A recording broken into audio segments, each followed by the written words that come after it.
ఒకటి పాత సామెత ఉందండి. అది నాకిప్పుడు దాని మీనింగ్ ఏంటి అని ఇప్పుడు అర్థమవుతుంది. అదేంటంటే, ఎద్దున్నవాడికి గడ్డి ఉండదు. గడ్డి ఉన్నవాడికేమో ఎద్దు ఉండదు అని అంటారు.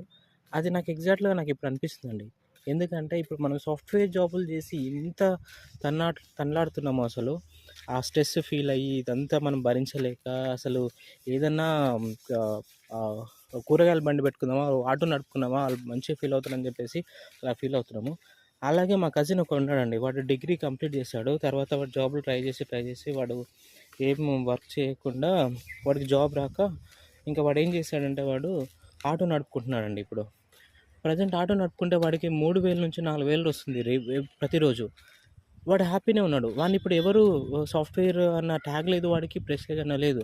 కానీ వాడేం ఫీల్ అవుతున్నాడో తెలుసా వాడసలు? అరే నేను ఈ జాబ్ చేయను, ఈ ఆటో నడుపుకోను, నేను ఏదైనా సాఫ్ట్‌వేర్ జాబ్ చేసుకుంటా అంటున్నాడండి వాడు. అరే ఇక్కడ సాఫ్ట్‌వేర్ జాబులు మనము చేసి ఇంత స్ట్రగుల్ అయ్యి ఆ ప్రెషర్ భరించలేకనే ఏదైనా నడుపుకుందాం అనుకుంటే వాడేమనుకుంటే వాడికి ప్రెస్టీజ్ ఇష్యూ వస్తుందంట. వాడిని ఎవరు డేకట్లేదంట. నేను ఏదైనా కోర్స్ నేర్చుకొని మళ్ళీ 20,000కు జాబ్ ఎక్కుతా అంటున్నాడు. అరే నీకు ₹1,00,000 వస్తుంది కదా, నువ్వు ఆటో నడుపుకుంటే నీకు ఇష్టం ఉన్నప్పుడు నడుపుకోవచ్చు, ఇష్టం లేనప్పుడు కూర్చోవచ్చు కదా అంటే, వద్దు బావ ఇట్లా ఉంటే నన్ను ఎవరు డేకట్లేదు నాకు, నేను ఏదైనా జాబ్ చేసుకుంటా నేను అని మాట్లాడుతున్నాను.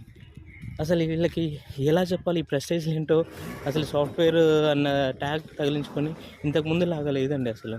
వీళ్ళకి ఎలా చెప్పాలో కూడా అర్థం అవ్వట్లేదు.